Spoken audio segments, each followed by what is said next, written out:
61 ہجری میں اسی دن حضرت حسین رضی اللہ تعالیٰ عنہ شہید کر دیے گئے۔ حضرت حسین رضی اللہ تعالیٰ عنہ سے ہمیں محبت ہے، بلکہ ہمارے ایمان کا حصہ ہے، لیکن ان سے پہلے حضرت علی رضی اللہ تعالیٰ عنہ بھی شہید کیے گئے، ان سے پہلے حضرت عثمان رضی اللہ تعالیٰ عنہ بھی شہید کیے گئے، ان سے پہلے حضرت عمر فاروق رضی اللہ تعالیٰ عنہ بھی شہید کیے گئے، ان سے پہلے رسول اللہ صلی اللہ علیہ وسلم کی وفات ہوئی۔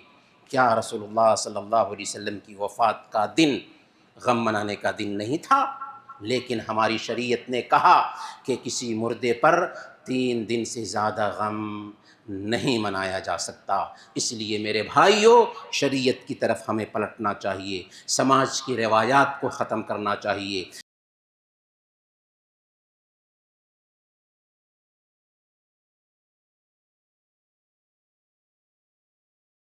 ان الحمد لله نحمده ونستعينه ونستغفره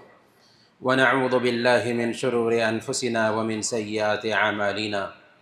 من يهده الله فلا مضل له ومن يضلل فلا هادي له، واشهد ان لا اله الا الله واشهد ان محمدا عبده ورسوله، فان خير الحديث كتاب الله وخير الهدي هدي محمد صلى الله عليه وسلم، وشر الأمور محدثاتها وكل محدثة بدعة وكل بدعة ضلالة وكل ضلالة في النار۔ فأعوذ بالله السميع العليم من الشيطان الرجيم، بسم الله الرحمن الرحيم، إن عدة الشهور عند الله 12 شهرا في كتاب الله يوم خلق السماوات والأرض منها 4 حرم، ذلك الدين القيم فلا تظلموا فيهن أنفسكم، رب اشرح لي صدري ويسر لي امري واحلل عقدة من لساني يفقهوا قولي، سبحانك لا علم لنا الا ما علمتنا انك انت العليم الحكيم۔ حاضرین جمعہ، بزرگوں اور دینیوں ملی بھائیوں، ابھی ہم ماہ محرم سے گزر رہے ہیں۔ محرم کا یہ مہینہ 12 مہینوں میں 4 حرمت والے مہینوں میں سے ایک ہے، جن کے بارے میں اللہ رب العالمین نے فرمایا فَلَا تَظْلِمُوا فِيهِنَّ أَنفُسَكُمْ۔ ان 4 مہینوں میں خاص طور پر اپنے آپ پر ظلم مت کرو۔ یوں تو سال کے سارے مہینوں میں ظلم و زیادتی حرام ہے، لیکن خصوصی طور پر ان 4 مہینوں میں ظلم و زیادتی سے منع کیا گیا۔ ظلم کا ایک مفہوم تو یہ ہے کہ اس میں قتل و قتال نہ کیا جائے، لیکن اس کا کامن مفہوم جو مفسرین نے بیان کیا ہے وہ یہ ہے کہ ان مہینوں میں گناہوں سے بچا جائے، ان مہینوں میں اللہ کی اطاعت کے کام کیے جائیں، اللہ کی نافرمانی سے خود کو روک لیا جائے۔ تو حرمت والے مہینے ذی القعدہ، ذی الحجہ، محرم اور رجب ہیں۔ گویا کہ 4 مہینوں میں سے ایک مہینہ ماہ محرم ہے، اس مہینے کی حرمت ہے، یہ مہینہ حرمت والا ہے، لہذا اس مہینے میں زیادہ سے زیادہ نیکیاں کرنی چاہیے، گناہوں سے بچنا چاہیے۔ بلکہ صحیح مسلم کی روایت ہے، اللہ کے نبی صلی اللہ علیہ وسلم نے بیان فرمایا افضل الصیام بعد رمضان شہر اللہ المحرم، رمضان کے بعد سب سے افضل روزے اللہ کے حرام کیے ہوئے مہینے محرم کے روزے ہیں۔ یہاں ذرا غور کریں، اللہ کے نبی صلی اللہ علیہ وسلم نے اس مہینے کے بارے میں کہا کہ یہ اللہ کے حرام کیے ہوئے مہینے ہیں۔ اس سے پتہ یہ چلتا ہے کہ یہ مہینہ نہایت ہی عظمت والا ہے، اس کی عظمت کی وجہ سے اس مہینے کی نسبت اللہ کی طرف کی گئی، اور کہا گیا کہ سارے دنوں میں رمضان کے بعد سب سے افضل روزے اگر ہو سکتے ہیں تو وہ محرم کے روزے ہیں، اور خاص طور پر محرم الحرام میں محرم کی 10 تاریخ کے روزے کی بہت زیادہ اہمیت اور فضیلت بیان کی گئی ہے، یعنی عاشورہ کا روزہ۔ اللہ کے نبی صلی اللہ علیہ وسلم مکہ میں تھے تو اس دن روزہ رکھتے تھے، یہاں تک کہ زمانے جاہلیت میں کفار مکہ بھی اس دن روزہ رکھتے تھے۔ جب اللہ کے نبی صلی اللہ علیہ وسلم ہجرت کر کے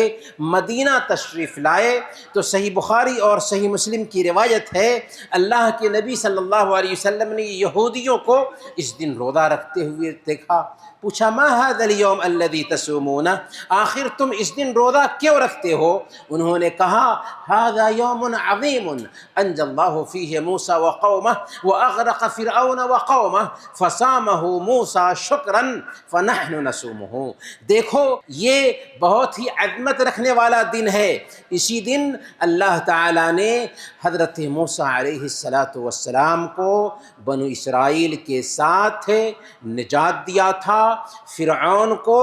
اور اس کی قوم کو اسی دن غرقاب کیا تھا، اس لیے موسیٰ علیہ السلام نے شکرانے کے طور پر روزہ رکھا تھا، لہذا ہم بھی اس دن روزہ رکھتے ہیں۔ اللہ کے نبی صلی اللہ علیہ وسلم نے کیا فرمایا؟ فَنَحْنُ أَحَقُّ وَأَوْلَىٰ بِمُوسَىٰ مِنكُمْ، اے یہودیو سن لو کہ ہم موسیٰ علیہ السلام کے تم سے زیادہ حقدار اور ان کے تم سے زیادہ قریب ہیں۔ جی ہاں، حضرت موسیٰ علیہ السلام کے حقدار آج یہودی نہیں، حضرت عیسیٰ علیہ السلام کے حقدار آج عیسائی نہیں، بلکہ وہ تو ظلم کرتے ہیں حضرت عیسیٰ اور حضرت موسیٰ علیہ السلام پر۔ حقیقی معنوں میں اگر حضرت عیسیٰ علیہ السلام کو ماننے والے ہیں، اگر حقیقی معنوں میں حضرت موسیٰ علیہ السلام کو ماننے والے ہیں، اگر حقیقی معنوں میں سارے انبیاء پر ایمان لانے والے ہیں، تو ہم امت محمدیہ ہیں۔ اس لیے حضرت موسیٰ علیہ السلام کی اس سنت کو جو نجات پانے کے بعد حضرت موسیٰ علیہ السلام نے روزے کی شکل میں تازہ کیا تھا، اللہ کے نبی صلی اللہ علیہ وسلم نے خود تازہ کیا، خود روزہ رکھا اور صحابہ کرام کو بھی روزہ رکھنے کا حکم دیا۔ جب تک کہ رمضان کے روزے کی فرضیت عمل میں نہیں آئی تھی تب تک عاشورہ کا یہ روزہ فرض تھا، اس لیے اس روزے کی اہمیت بہت زیادہ دوبالا ہو کر ہمارے سامنے آتی ہے۔ پہلے نمبر پر اس روزے کی اہمیت کی بنیاد پر صحیح مسلم کی روایت ہے، اللہ کے نبی صلی اللہ علیہ وسلم سے پوچھا گیا تھا عاشورہ کے روزہ کے بارے میں، تو آپ نے فرمایا یکفر السنہ الماضیہ، کہ اگر کوئی آدمی عاشورہ کا روزہ رکھتا ہے تو اس کے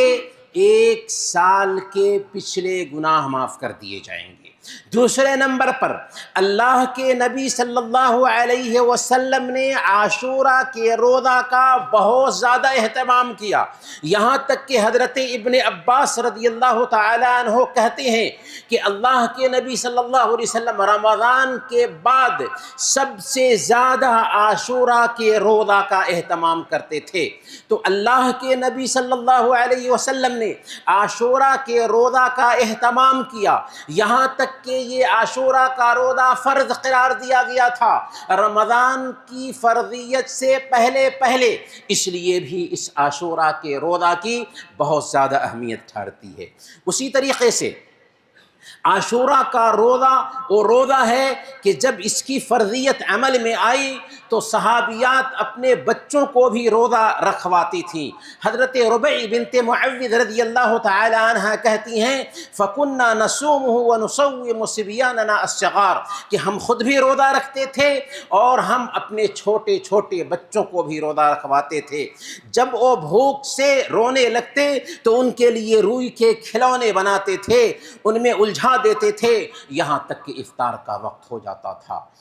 اللہ کے نبی صلی اللہ علیہ وسلم نے اپنی پوری زندگی میں 9 عاشورہ پایا اور 9 عاشورہ کے روزے رکھے۔ اللہ کے نبی صلی اللہ علیہ وسلم کی وفات کے آخری سال صحابہ نے تشویش کا اظہار کیا کہ هذا یوم یعظمہ الیہود والنصارى، اے اللہ کے نبی صلی اللہ علیہ وسلم، اس دن کی یہود و نصارہ بھی تعظیم کرتے ہیں، تو ان سے مشابہت لازم آ رہی ہے۔ اللہ کے نبی صلی اللہ علیہ وسلم نے فرمایا تھا لئن بقیت الی قابل لأصومن التاسع، اگر اگلے سال زندہ رہا تو ہم 9 محرم کا روزہ بھی رکھیں گے۔ لیکن اگلے سال کے آنے سے پہلے ہی اللہ کے نبی صلی اللہ علیہ وسلم آخرت سدھار گئے، رفیق اعلیٰ سے جا ملے، لہذا آپ کو موقع نہ مل سکا کہ آپ 9 محرم کا بھی روزہ رکھیں، لیکن آپ کی سنت باقی رہی۔ لہذا ہمیں چاہیے کہ ہم اگر 1 سال پچھلے گناہوں کی معافی کرانا چاہتے ہیں تو ہمیں چاہیے کہ عاشوراء کا روزہ رکھیں، اس کے ساتھ ساتھ 9 محرم کا بھی روزہ رکھیں۔ گلف ممالک میں کویت سمیت 9 محرم آج کا دن ہے اور کل عاشوراء کا دن ہوگا۔ اگر کسی نے آج روزہ نہیں رکھا تو بہرحال کل روزہ رکھے، پرسوں بھی روزہ رکھ سکتا ہے۔ اس اجر اور ثواب کو پانے کا اہتمام کرنا چاہیے۔ میرے بھائیوں، یہ روزہ کیوں رکھا جاتا ہے، یہ سب سے اہم سوال ہے جس پہ دھیان دینے کی ضرورت ہے۔ آج ہمارا سماج اور معاشرہ بر صغیر پاک و ہند میں جو کچھ بھی کرتا ہے وہ ہماری شریعت کا حصہ نہیں ہے۔ ہماری شریعت کا حصہ وہ ہے جس کی طرف ہمارے نبی نے اشارہ کیا۔ اللہ رب العالمین نے اس دین کی خوبی یہ ہے کہ اس دین کو مکمل کر دیا ہے۔ حجۃ الوداع کے موقع سے ہی اللہ تعالیٰ نے یہ آیت اتار دی، الیوم اکملت لکم دینکم، آج میں نے تمہارے لیے تمہارے دین کو مکمل کر دیا۔ گویا کہ ہمارا دین مکمل ہو چکا ہے۔ اب دین کی تکمیل کے بعد اگر کبھی اور کسی بھی وقت میں کوئی حادثہ پیش آ جاتا ہے تو وہ حادثہ اہمیت نہیں رکھے گا ہماری زندگی میں، بلکہ اللہ کے نبی صلی اللہ علیہ وسلم کا لایا ہوا دین، اللہ کے نبی صلی اللہ علیہ وسلم کی پیش کی ہوئی شریعت اہمیت رکھے گی۔ تو یہ عاشوراء کیا یاد دلاتا ہے؟ یاد دلاتا ہے کہ ایک وقت تھا جب کہ باطل کی شب تاریک گل ہوئی تھی، یعنی حضرت موسیٰ علیہ السلام مصر کی دھرتی پر پیدا ہوئے، اس وقت جب کہ بنو اسرائیل کو ستایا جا رہا تھا، پریشان کیا جا رہا تھا۔ یہ وہی بنو اسرائیل ہیں جو حضرت یوسف علیہ السلام کے بھائی ہیں۔ یوسف علیہ السلام جب مصر میں وزیر خزانہ بنتے ہیں تو اپنے بھائیوں کو بلا لیتے ہیں، لیکن حالات پلٹا کھاتا ہے، پھر قبطی حکومت میں آ جاتے ہیں اور بنو اسرائیل غلام بنا لیے جاتے ہیں۔ اللہ رب العالمین کی چاہت ہوئی کہ بنو اسرائیل ہی سے حضرت موسیٰ علیہ السلام پیدا ہوں، یہاں تک کہ حضرت موسیٰ علیہ السلام فرعون کے گھر میں ہی پلتے اور بڑھتے ہیں، حالانکہ اس کو یہ کہا گیا تھا کہ ایک بچہ پیدا ہوگا جس کے ذریعہ تمہاری حکومت کا خاتمہ ہونے والا ہے۔ سارے بچوں کو مار دیا گیا، لیکن جس بچے سے اس کی حکومت کا خاتمہ ہونے والا تھا، اللہ تعالیٰ نے فرعون کے گھر پر اور اس کی کفالت میں دراصل حضرت موسیٰ علیہ السلام کو پالا اور جوان کیا۔ یہاں تک کہ ایک وقت وہ بھی آتا ہے کہ حضرت موسیٰ علیہ السلام بنو اسرائیل کو لے کر کے فرعون کے چنگل سے نکالتے ہیں اور سامنے میں سمندر ہے، پیچھے سے فوج آ رہی ہے فرعون کی، اپنے لشکر سمیت فرعون آ رہا ہے۔ بنو اسرائیل سامنے میں سمندر دیکھتے ہیں، پیچھے سے فوج کو دیکھتے ہیں، پریشان ہو جاتے ہیں۔ بنو اسرائیل نے کہا انا لمدرکون، اب تو ہم پکڑ لیے جائیں گے۔ حضرت موسیٰ علیہ السلام نے فرمایا کلا ان معی ربی سیہدین، ہرگز نہیں، اللہ ہمارے ساتھ ہے، وہ ہمیں راستہ دکھائے گا۔ چنانچہ اللہ تعالیٰ نے راستہ دکھایا۔ حضرت موسیٰ علیہ السلام کو حکم دیا گیا سمندر میں لاٹھی ماریے، سمندر میں لاٹھی مارا، راستہ بن گیا۔ بنو اسرائیل اسی راستے سے پار کر گئے۔ جب فرعون اپنے لشکر سمیت اس راستے سے پار کرنے کی کوشش کرتا ہے، جب پوری فوج اس سمندر کے اندر والے حصے میں چلی جاتی ہے تو اللہ سمندر کو بہا دیتا ہے اور فرعون اپنے لشکر سمیت عاشوراء کے دن ہی غرقاب ہوتا ہے۔ یہ وہ دن تھا کہ شکرانے کے طور پر حضرت موسیٰ علیہ السلام نے روزے رکھے تھے، اور موسیٰ علیہ السلام کا وہی دین تھا جو دین اللہ رب العالمین نے آخری نبی محمد الرسول اللہ صلی اللہ علیہ وسلم کو دیا۔ قیامت کے دن تک یہی دین رہے گا انسانوں کا، لہذا ہم شریعت موسوی کو تازہ کرتے ہوئے اللہ کے نبی صلی اللہ علیہ وسلم کے حکم کے مطابق عاشوراء کے دن روزہ رکھتے ہیں۔ لیکن اتفاق یہ کہیے کہ 61 ہجری میں اسی دن حضرت حسین رضی اللہ تعالی عنہ شہید کر دیے گئے۔ حضرت حسین رضی اللہ تعالی عنہ سے ہمیں محبت ہے، بلکہ ہمارے ایمان کا حصہ ہے، لیکن ان سے پہلے حضرت علی رضی اللہ تعالی عنہ بھی شہید کیے گئے، ان سے پہلے حضرت عثمان رضی اللہ تعالی عنہ بھی شہید کیے گئے، ان سے پہلے حضرت عمر فاروق رضی اللہ تعالی عنہ بھی شہید کیے گئے، ان سے پہلے رسول اللہ صلی اللہ علیہ وسلم کی وفات ہوئی۔ کیا رسول اللہ صلی اللہ علیہ وسلم کی وفات کا دن غم منانے کا دن نہیں تھا؟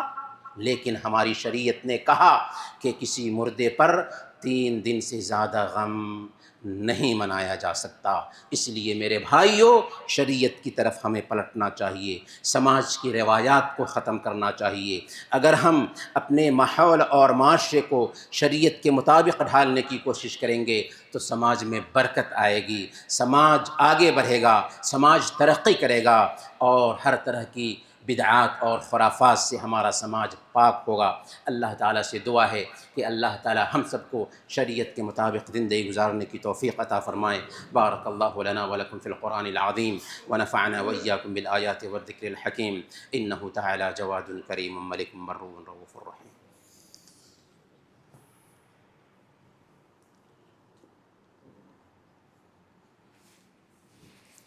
إن الحمد لله نحمده ونستعينه ونستغفره ونعوذ بالله من شرور أنفسنا ومن سيئات أعمالنا، من يهده الله فلا مضل له ومن يضلل فلا هادي له، وأشهد أن لا إله إلا الله وأشهد أن محمدا عبده ورسوله، فإن خير الحديث كتاب الله وخير الهدي هدي محمد صلى الله عليه وسلم، وشر الأمور محدثاتها وكل محدثة بدعة وكل بدعة ضلالة وكل ضلالة في النار، فأعوذ بالله السميع العليم من الشيطان الرجيم، بسم الله الرحمن الرحيم، إن الله وملائكته يصلون على النبي يا أيها الذين آمنوا صلوا عليه وسلموا تسليما، اللهم صل وسلم وبارك على محمد وعلى آل محمد كما صليت على إبراهيم وعلى آل إبراهيم إنك حميد مجيد، وارض اللهم عن الخلفاء الراشدين أبي بكر وعمر وعثمان وعلي وعن سائر الصحابة أجمعين،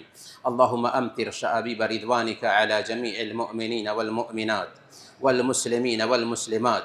الأحياء منهم والأموات، اللهم لا تدع لنا ذنبا إلا غفرته ولا هما إلا فرجته ولا دينا إلا قضيته ولا حاجة من حوائج الدنيا إلا قضيتها يا أرحم الراحمين، اللهم أعز الإسلام والمسلمين وأذل الشرك والمشركين ودمر أعداءك أعداء الدين، عباد الله رحمكم الله، إن الله يأمر بالعدل والإحسان وإيتاء ذي القربى وينهى عن الفحشاء والمنكر والبغي يعظكم لعلكم تذكرون، اذكروا الله يذكركم وادعوه يستجب لكم ولذكر الله أكبر والله يعلم ما تصنعون۔